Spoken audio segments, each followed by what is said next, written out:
Oleh karena itu kitab ini saya beri judul telah datang zamannya apa yang dikabarkan oleh Rasulullah sallallahu alaihi wasallam. Di antaranya pertama, telah datang zamannya kaum muslimin belajar menuntut ilmu kepada ahli bid'ah. Majlis-majlis ahli bid'ah didatangi oleh kaum muslimin. Mereka duduk di majlis-majlis ahli bid'ah, mengambil ilmu dari mereka yang pada hakikatnya adalah kebodohan. Beliau sallallahu alaihi wasallam pernah bersabda, "Inna min asyratis sa'ah ayyultamasul ilmu 'inda al-asagir." Sesungguhnya sebagian dari tanda-tanda hari kiamat ayyultamasul ilmu 'inda al-asagir. Dicarinya ilmu itu dari orang-orang yang rendah, dari orang-orang yang kecil ilmunya. Al-asagir ditafsirkan oleh yang meriwayatkan hadis yang mulia ini, yaitu Al-Imam Abdullah bin Mubarak, di antara yang meriwayatkan hadis ini di kitab zuhudnya. Al-asagir yaitu ahlul bid'ah, para ahli bid'ah.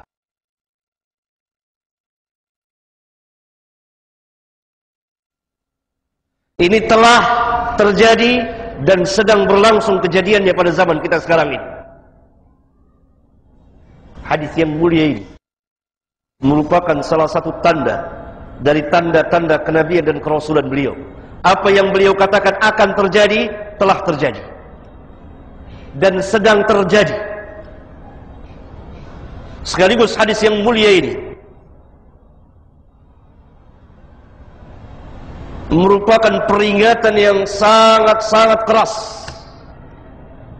kepada setiap muslim akan bahaya dan kerusakannya bid'ah dan ahli bid'ah pada diri kaum muslimin.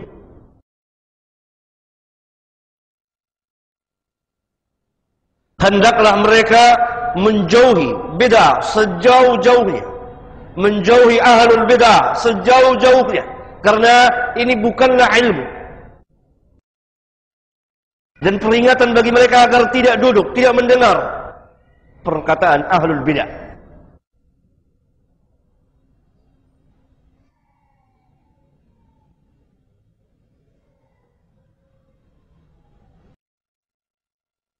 Dalam hadis yang mulia ini, Rasulullah SAW memperingati kita, awas, hati-hati dengan bid'ah.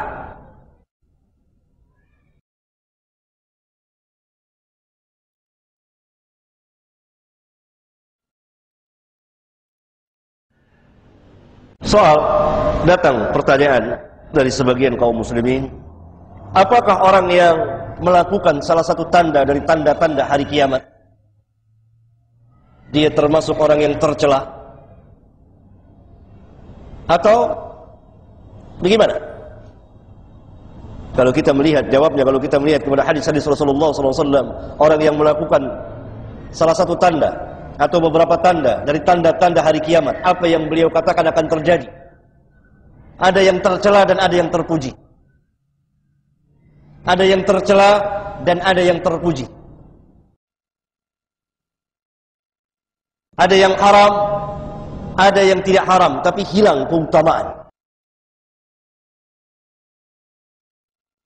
Seperti beliau menceritakan bahwa nanti seorang hanya memberi salam kepada orang yang dia kenal.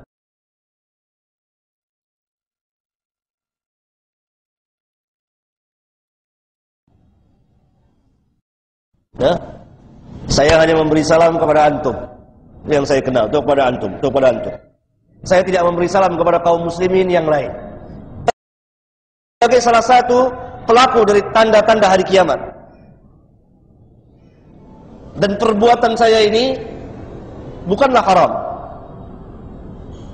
tetapi hilangnya sejumlah keutamaan yang telah disediakan oleh Islam. Bahwa orang muslim yang baik adalah yang memberi salam kepada orang yang dia kenal dan orang yang tidak dia kenal. Yang tidak dia kenal dari kalangan kaum muslimin. Maka salah satu kebaikan dari Islam, saya tidak mengerjakannya.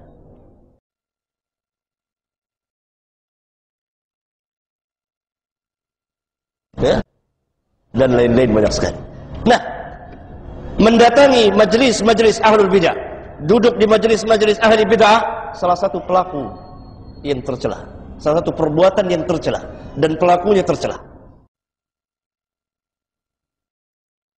Soal, datang lagi pertanyaan, siapakah ahli bid'ah itu? Apakah setiap muslim yang mengerjakan bid'ah dia ahli bid'ah?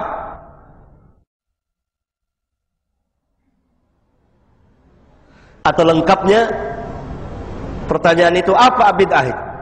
Apa yang dimaksud dengan bid'ah? Dan siapakah ahli bid'ah? Apakah setiap orang yang mengerjakan bid'ah termasuk ahli bid'ah? Kapan seorang dikatakan sebagai ahli bid'ah? Dan hukum-hukum yang berkaitan dengan atau muamalat terhadap ahli bid'ah. Mana yang boleh, mana yang tidak boleh. Mana batasan-batasannya. Luas sekali. Kita batasi pembicaraan apa yang dimaksud dengan bid'ah.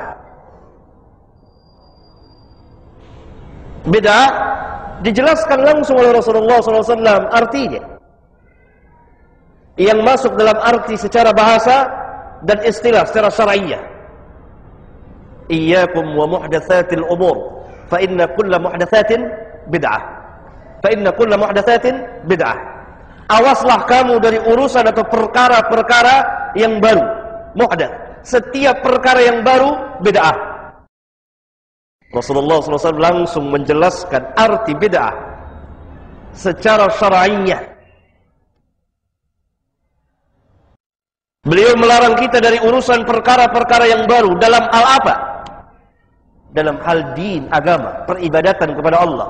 Karena rangkaian dari sabda beliau ini sebelumnya, fa'alaikum bisunnati. Maka bid'ah terbatas dalam urusan din, agama, peribadatan kepada Allah.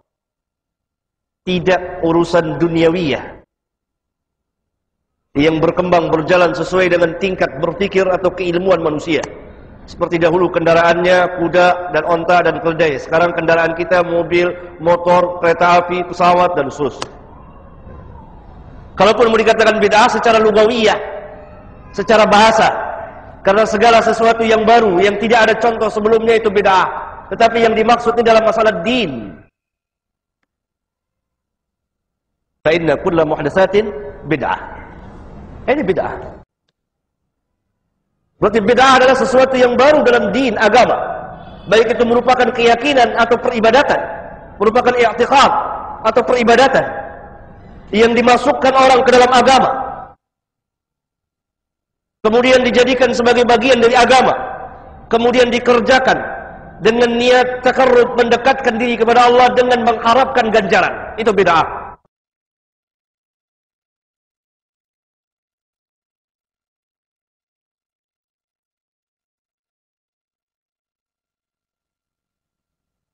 Apa saja yang tidak ada keterangannya dari sunnah Nabi yang mulia sallallahu alaihi wasallam, kemudian dimasukkan orang dalam bagian agama, lalu diyakini, kemudian dikerjakan atau diamalkan dengan niat takarrub kepada Allah tabaraka wa taala, dalam rangka taat kepada Allah tabaraka wa taala dengan mengharapkan pahala sekian dan sekian, padahal itu bukan bagian dari agama dan itu perkara yang muhdats, maka itulah bid'ah.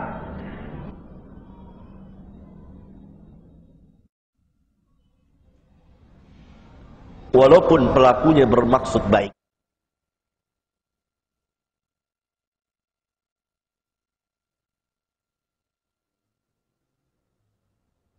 Walaupun pelakunya niat baik dalam rangka taat kepada Allah.